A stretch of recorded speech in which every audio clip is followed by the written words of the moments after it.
This is Visitors Book, and I'm Maija, your host. In this program, we're going to be meeting with diplomats and foreigners who are here in Pakistan, and we're going to find out what they really think about the country. So let's go.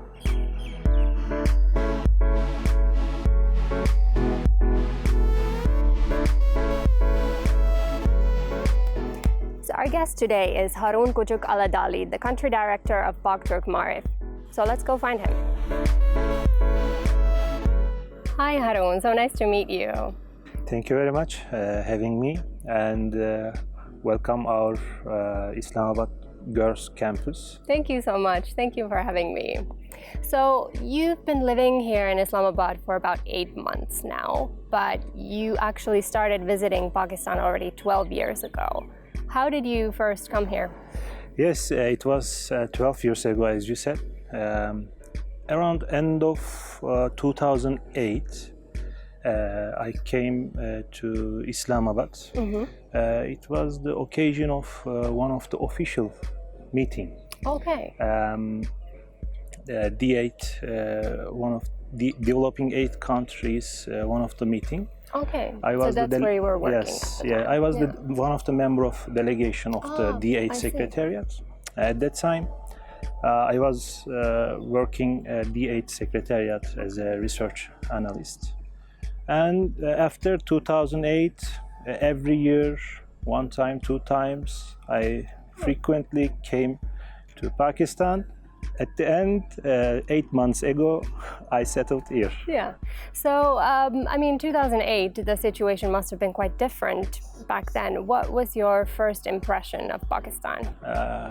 I understand this country is you don't need to be afraid or concerned because it is safe and sound. Later on, I understand you don't need to be. I don't need to be worry about the security. Yeah. I realized that this country is safe and sound. The problems everywhere. In Turkey also we faced many terror problem. Still facing many terror problem. Yeah. But you should live and understand and to observe the country. After that, my next visit, the second, third, and fourth visit, I really got used to live here and observe the people, and I understand these people are like us, like Turkish people, and this country is like Turkey, and no need to be worried about the security. Really nice. And what kind of work did you do for developing aid at the time? Yes. D8, Developing 8 Countries, is the intergovernmental organization. Mm-hmm.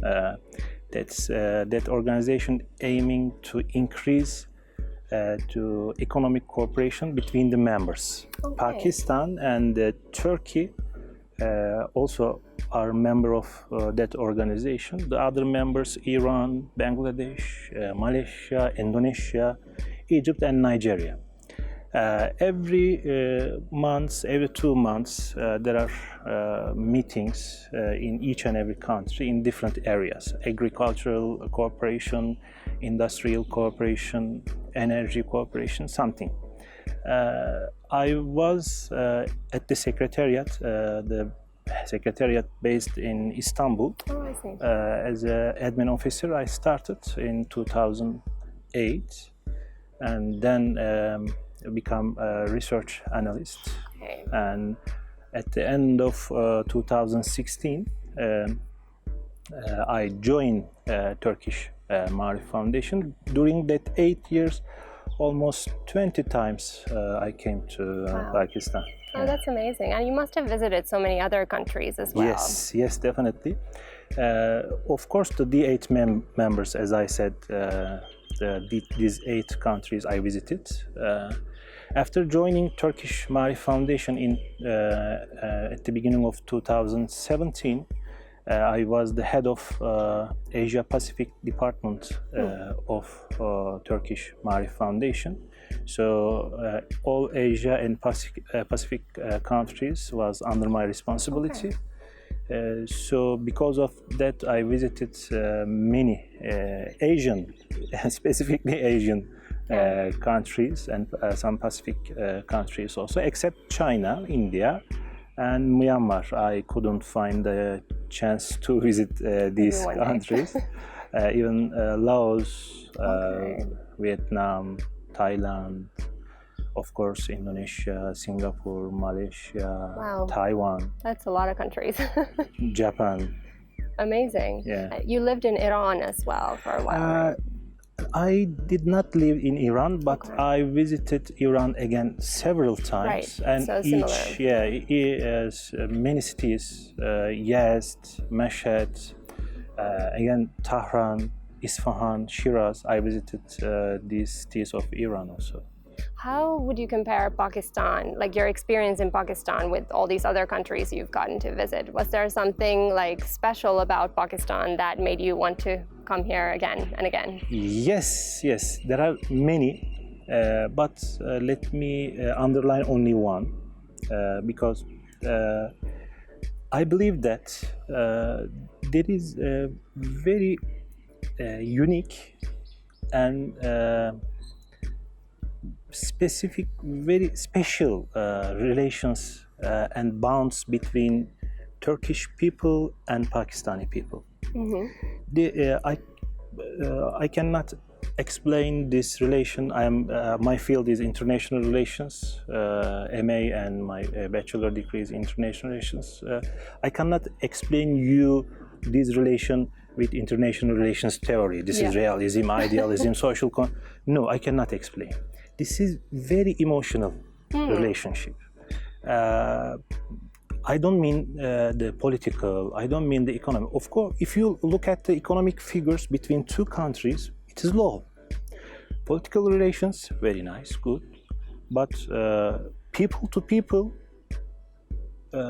very unique, exceptional in the world.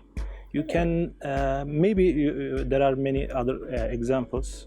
But in my opinion, the Turkish people to Pakistani people, their bond, their ties are unique, no other examples, and very emotional. They like each other very much, unless although they haven't seen maybe each other. If you go the some part of Turkey, if you say I am Pakistani, they immediately hug you. Oh, really? Yeah, yes. And here, same is here.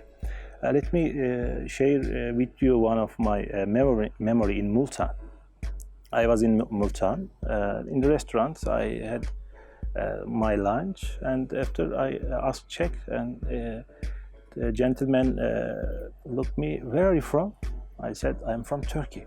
Oh, my Turkish brother. Hug me, okay. Pay? No. Turkish money, no acceptable here. You are our guest. I have many examples like this in this country. This kind of, as I said, very unique and special and emotional. And you definitely feel welcome. Yes, very comfortable. I am feeling to live here, to work here, very comfortable. So then last year you decided to come and live here, at least semi-permanently, right? Yes. But it was your wife who really pushed you to come here. How come? Since almost 12 years, 11 years, I frequently visited this country, and I told her, oh, Pakistan is very good, the geography, people, culture. And finally, she told me last year, when I go Pakistan with you. And I arranged one of my visit to a company to me. I arranged her, and she came with me. It was a 3 weeks temporary visit for my. And I left. I visited the other cities about schools, and she stayed here. She stayed with other colleagues, and later on she told me we should definitely live here. Oh wow! And I asked her why. You told me many things, but I have found here more than you told me. She likes the colorful life, and how can I say, the Pakistani culture is very colorful. That's true. Yes, from your dress, from the home, everything very colorful. She likes that colorful tradition. Yeah. And later on, it is a coincidence. There is no relation. My institution appointed me.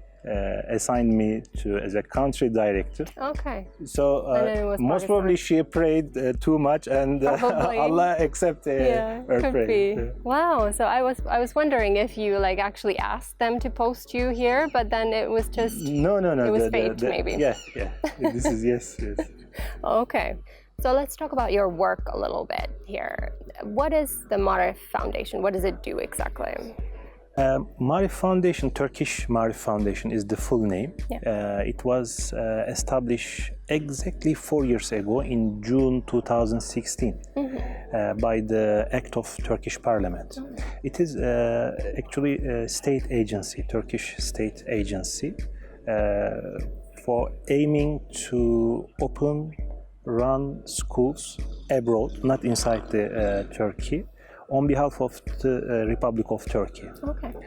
So we are governmental agencies, and we are running the schools all around the world. The Turkish Maarif Foundation open and running the schools all around the world on behalf of the Republic of Turkey.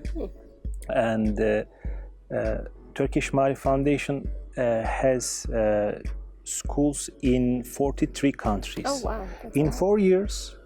This is very big success and accomplishments. Yeah, that's amazing. 42 countries. We have schools around more than 300 schools in the world, from Asia to Africa to Middle East, Balkans, and Europe, even US. We have schools, and Pakistan is one of the main. How can I say, the activity focus of Turkish Maarif Foundation. We have here 27 campuses. All over the country. All over the country, in 27 campuses, in 10 different cities.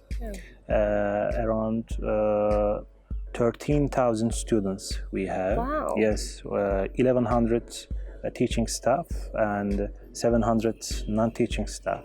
Totally, we have around 1,800 staff.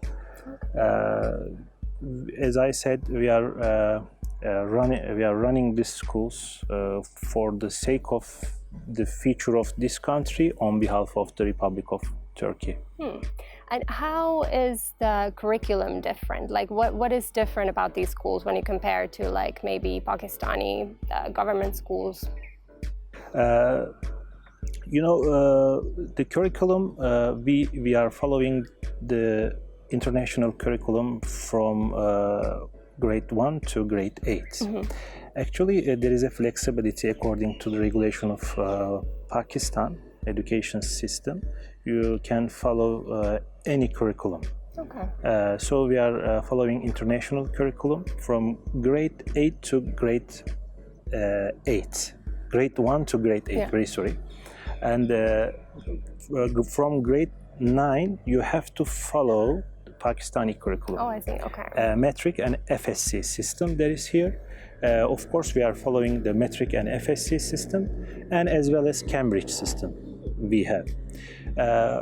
Out of these local and international curriculum, we have one more, not curriculum, but lesson or lecture, Turkish language. Oh, right, okay. Lesson in our schools. It is in the curriculum. From grade 4 till the grade 12, students are learning Turkish language. All of them? All of them, yes. Oh, wow. Yes, and they are the students are too much they like too much the Turkish. I'm sure. Yes, Especially Turkish. these days when you can watch so many Turkish dramas, Yes, and they must be exactly, so happy to learn it. Yeah. Not only these days, but since this Ertuğrul is very popular nowadays all across the Pakistan. In the past, also many Turkish dramas were very famous in Pakistan. And as I said before, we have two countries has a very unique relationship. They like each other too much, so the parents and students are too much eager to learn this language, the Turkish language. So a lot of students actually want to come and study at these schools. Yes. Almost we are full capacity. Oh wow! And unfortunately, we have to reject this more admissions and applications. Unfortunately, almost full. Wow! We are full. Amazing. All right, we're going to take a short break. I'll see you in a little bit.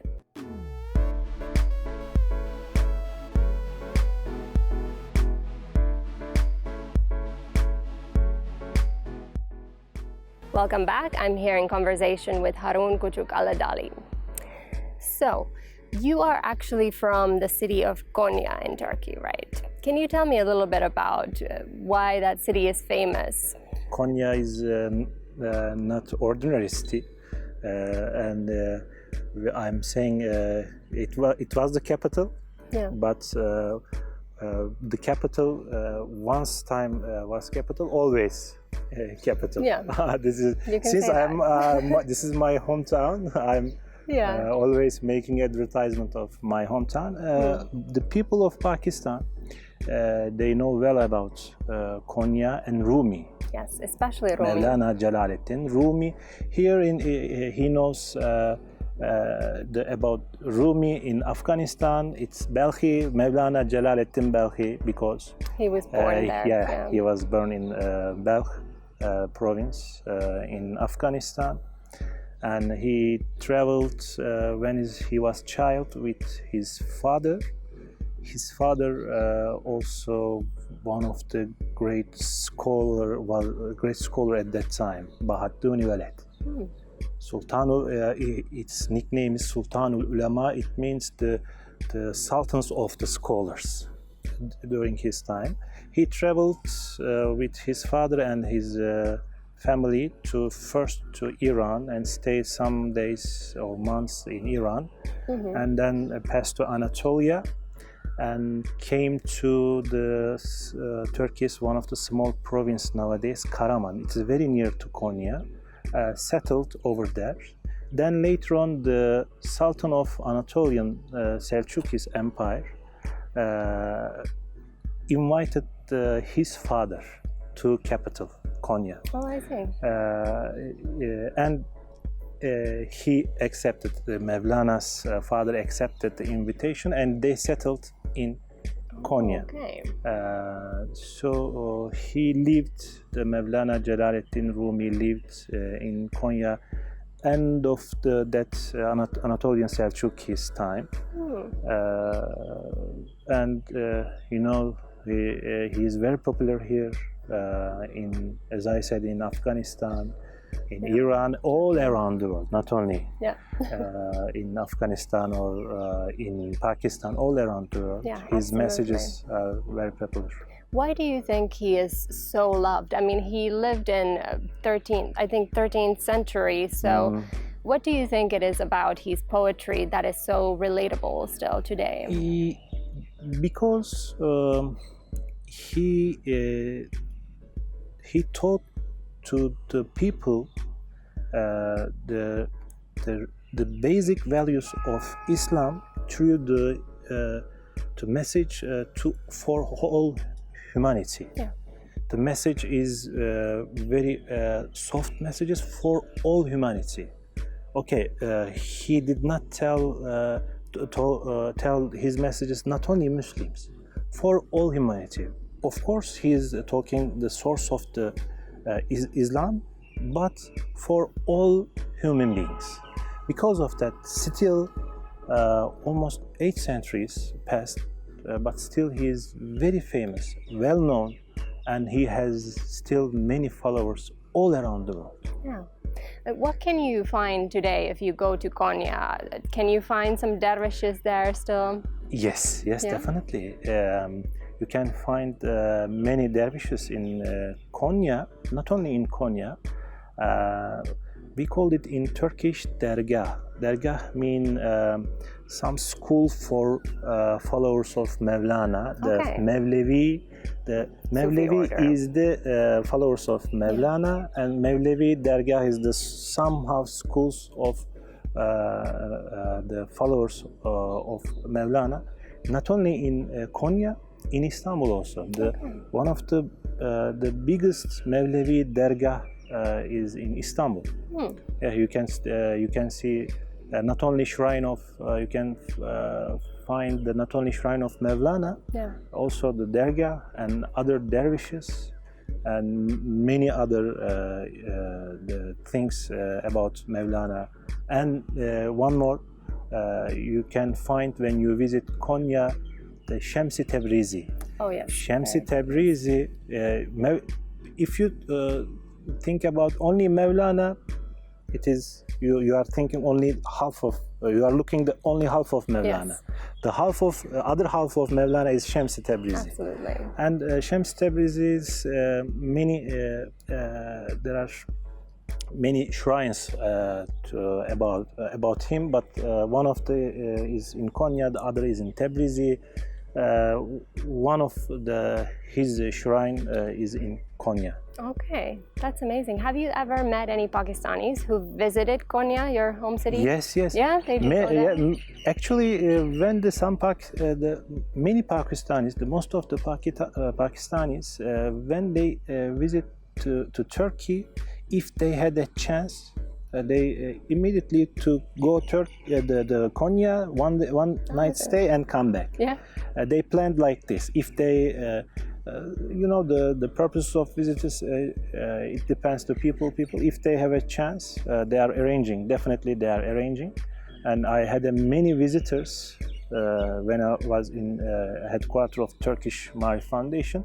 I arranged for them to visit Konya to Mevlana. Yes. Wow. Yeah, so that's another thing, like you mentioned, that Pakistanis and Turks have this emotional connection, but another thing is that both countries have a very rich history in Sufism. Do you think that's another link between the countries? Yeah, definitely. Let me give you one more example. I am talking always example because I claim something and I have examples. Of course. Definitely.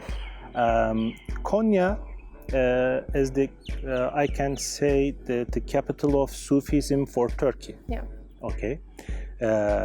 Here, for Pakistan, Multan is the capital of Sufism in Pakistan.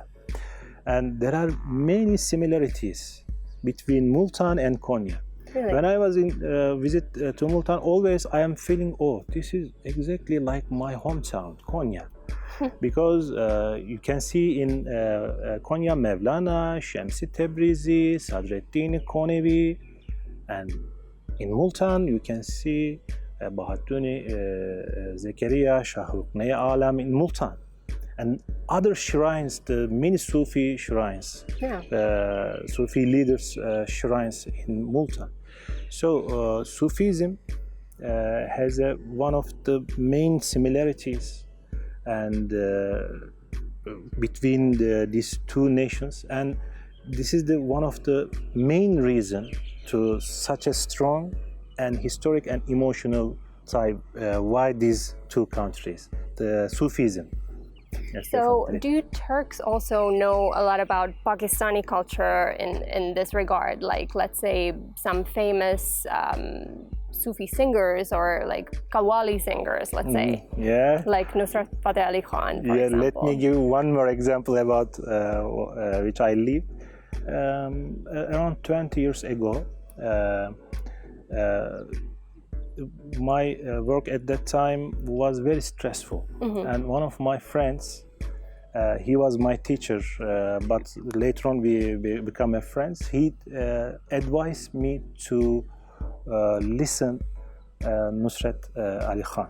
Oh yeah? Yes. A Turkish colleague or a Pakistani? Yes. He. And I told I told him, who is he? Yeah. He's a Pakistani. If you relax, if you listen to him, all your stress will gone. You will be relaxed. For relaxation, you should definitely. First time I listened him, I mean 20 years ago. Oh yeah? Wow. Listen him, and it is a little bit different for me. But the second time, yes, he was true. The Qawwali music really give this some relaxation for the mind. That's Especially, really interesting because a lot of people say like you don't even have to understand the lyrics, you just listen to it and yes, definitely. Yes, you can sort of understand. Yes, but I think you don't need to understand the lyrics. Yeah. The meaningful. The one more example. Senem Marvi. Nowadays she's famous. I listened one of her song. Harun Hua. Okay. I liked that song very much. I don't understand. Only Hayran. Hayran is in Turkish same meaning. Okay. So some very similar words. Exactly. But my mind, my heart understand what she's telling and what is it about. So you don't need to understand the lyrics. You should concentrate on the meanings. Yeah. And I mean, just to go back to your travels here a little bit, you mentioned you've been to Multan. You also went to Lahore to attend a Pakistani wedding. How was that experience for you? This it was around 3 years ago.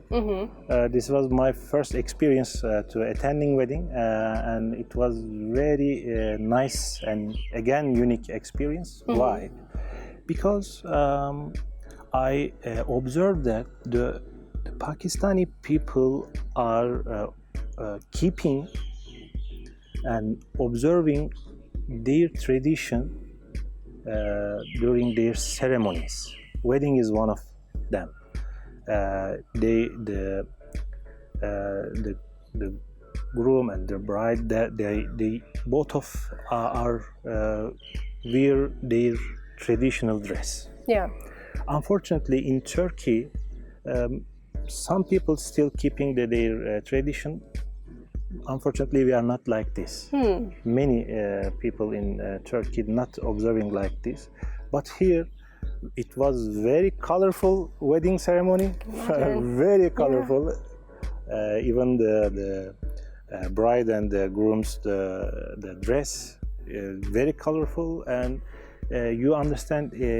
The people of Pakistan, they are keeping their tradition and they live with this tradition. For Turkish people also we are keeping some of our traditions, but wedding unfortunately no.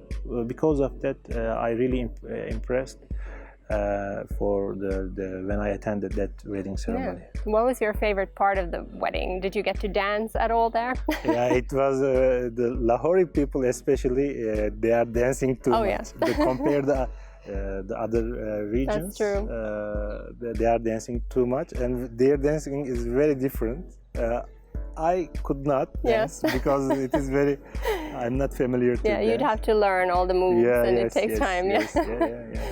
Yeah, that's amazing. Did your wife also attend the wedding? No, at that time she was not here. Okay, so that was a long time ago. All right, wow. How would you say Turkey and Pakistan are different, like from, I mean, if you look at the society, like you said, Pakistanis are maybe a little bit more traditional. Do you think Turkish people are more westernized in a sense? Yes, yeah, we can say. The Pakistani people, as I said, they are keeping not only Pakistani, let me say to generalize. I have been in Bangladesh. I haven't been in India, but I know. And in Malaysia, also Indonesia. the Asian countries, they are trying to keep their tradition and observe the tradition during their ceremonies or daily life. One more example, I don't want to name it the country because I didn't ask my friends to get permission. Well, one of my friends married with non-Turkish. Okay. Exactly, I don't want to be mentioned the country. Both of them arrange a wedding ceremony in that country. It is Asian country, and one more ceremony in Turkey. Okay. His wife's all relatives came to Turkey, Istanbul, and we are ready to at the ceremony. And his wife's his father-in-law, asked him, "When are you going to wear your traditional dress?" Oh yeah. He was with suit and tie, smoking. This is it. Yeah. Why you are going to be in front of people like this? Why you are not following your traditional dress? And this is not only for Pakistan. Most of the Asian countries are following, they are keeping and their tradition.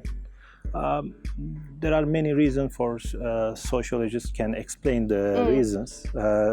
It is not the subject here. Yeah, there are many reasons, but this is my observation. Yeah, interesting. And I think another thing about Pakistan is that it's a very diverse country in terms of languages and different areas and cultures. Do you have that in Turkey as well? Yes, of course. As you said, Pakistan, many regions you can see many cultures, languages, same as Turkey. We have, of course, the Turks are main, the ethnic group in Turkey, the main, also Kurds, the Kurdish people, and Armenian, Greeks, and Georgian. Exactly. There's some other minorities also we have. Even in Turkey, the west part of Turkey, Izmir, and the other parts, the western part of Turkey, you have different culture. You can see the different culture, and eastern part is different. Right. Northern part, we call it the Black Sea area. It is completely different. Wow. And the southern part, it is completely different. Arabs also, we have Syrians, many Christians, Arabs. The cultural diversity is very high in Turkey also, like Pakistan. This is our richness. Exactly. Yes. All right, time to take a short break. I'll see you in a little bit.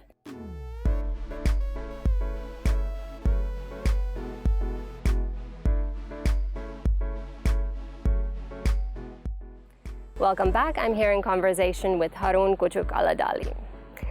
So, coronavirus has entered all of our lives, and while on that topic, maybe we should use some sanitizer a little bit. Let me help you. There you go. Thank you.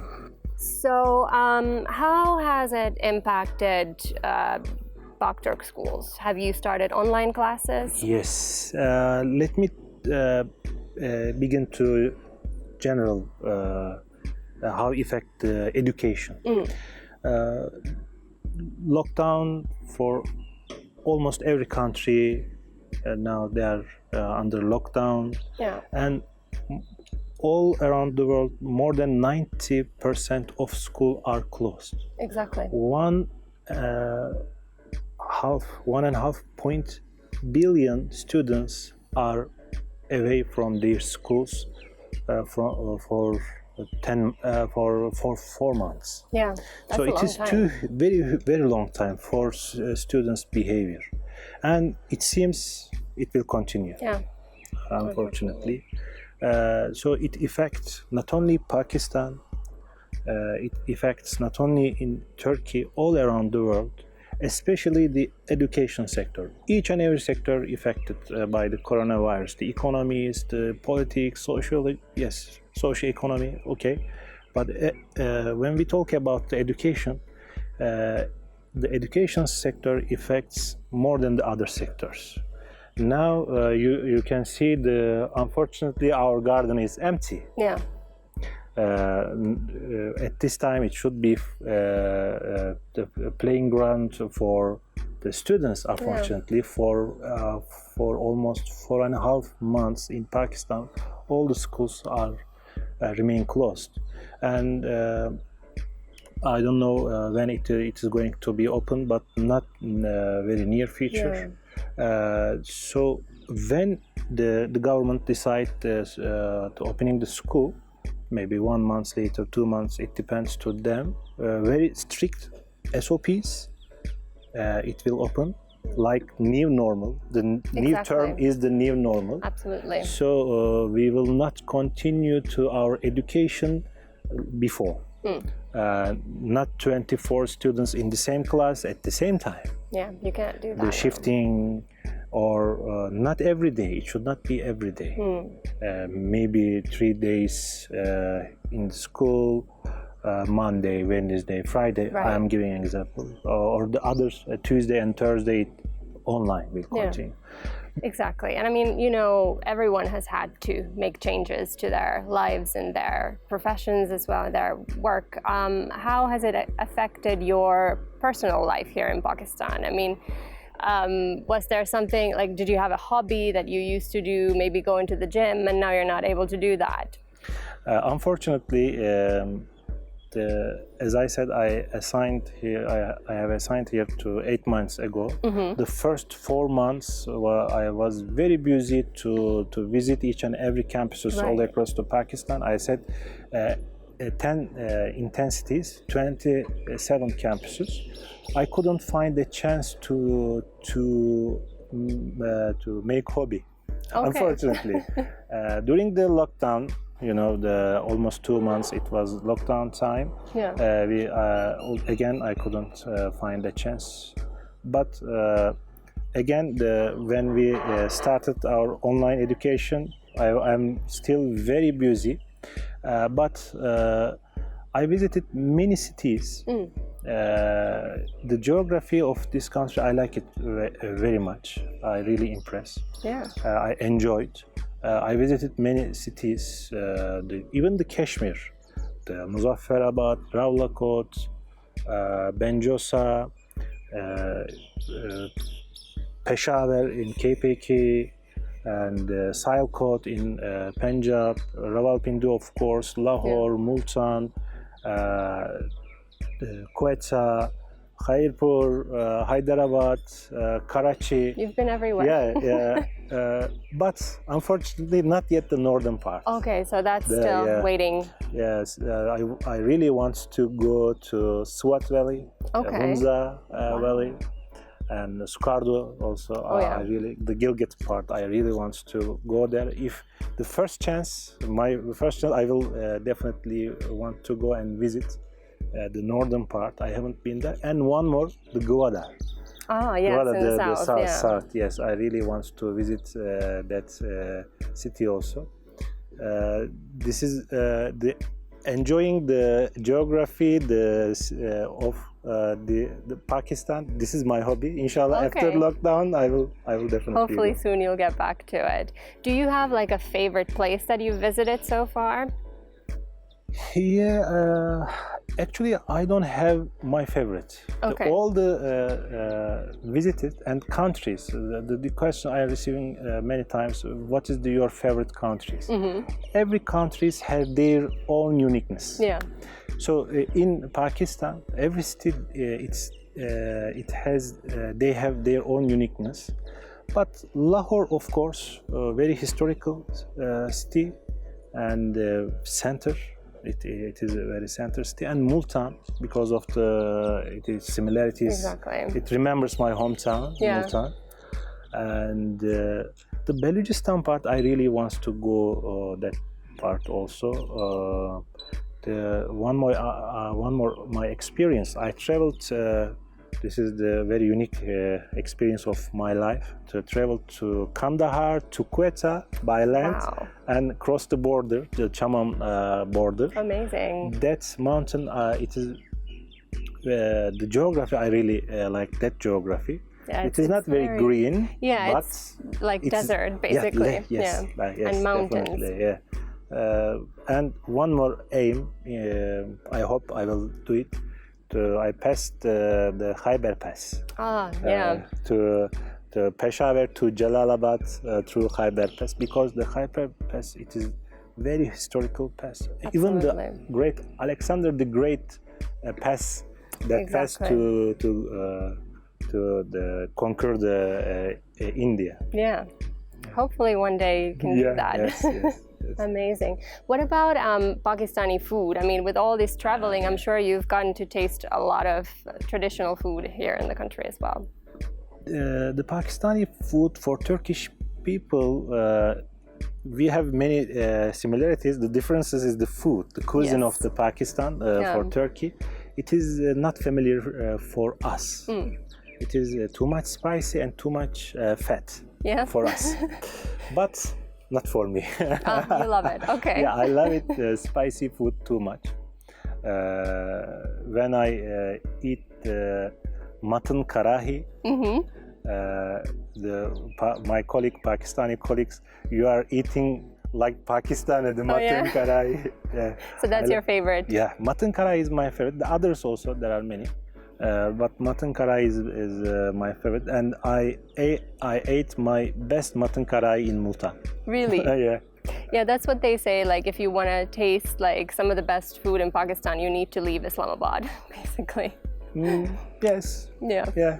You can find it elsewhere, maybe. Yes, definitely, definitely. So now that everything has changed, you obviously can't travel at the moment, and you're pretty much confined to Islamabad.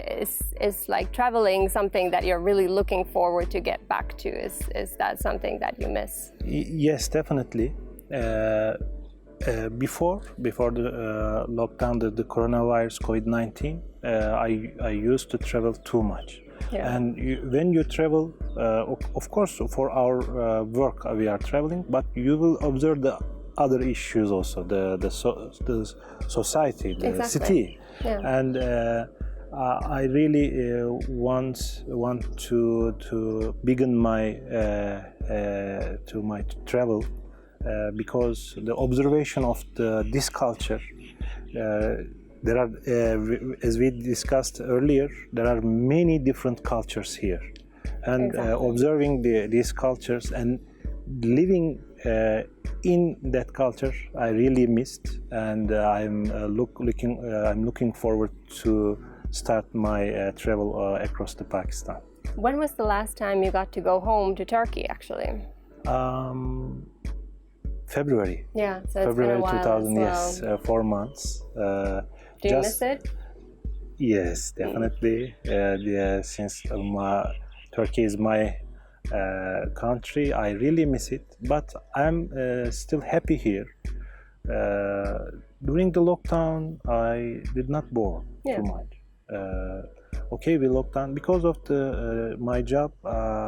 I'm very busy because of that. Maybe even my wife, she hasn't been bored too much. Yeah. And she loves it here. Anyway, we both of us love it here.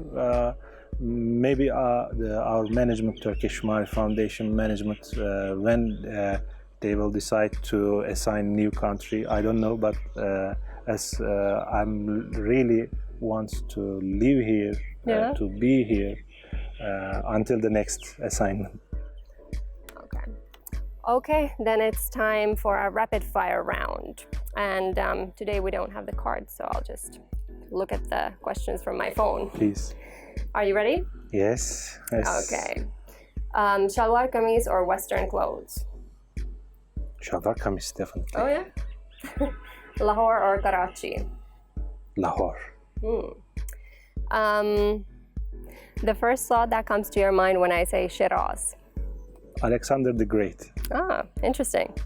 Because of the Persepolis. Yeah, absolutely. It is in yeah, that's Shiraz. true. It's there. Kashmir.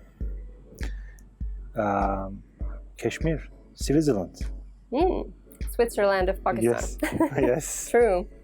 Pakistani weddings. Color, especially orange color. Oh yeah? Yeah, in the Mehndis you see that a lot. The Badshahi Mosque. Mughal Empire. True. The old city of Lahore. It reminds for me Istanbul. Interesting. Jalaluddin Rumi or Shams of Tabriz? I cannot choose. It's impossible. It Both. is impossible. Both. Okay, Yes. fair enough. South Asia or South Africa? Of course, South Asia. Yes. Okay. I haven't been South Africa by the way. You haven't? Okay. No. That makes sense then. Turkish apple tea or Pakistani chai? Turkish tea. Okay. Tehran or Islamabad? Islamabad, definitely. Really? Yes. Yeah, it's very green and nice. Green, yes. Green and cold. Yeah, it's true. Compared to Tehran is very crowded. It is, and very polluted as well. Polluted, yes. The best thing about Pakistan? Green. The greenery. Green, yes. The flag is green, the country is green. Great. Perfect. Okay, then it's time for you to sign our visitor's book. Okay. Here you go. You can write your name and your comments there.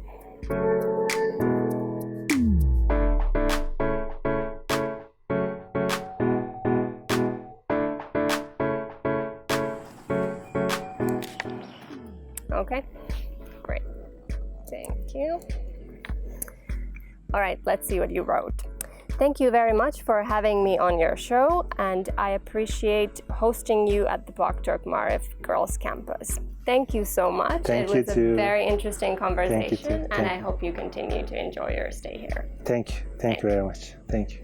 That's it for today. Please join me again next week, and don't forget to follow us on our social media accounts at indus.news. Stay home, stay safe. Goodbye.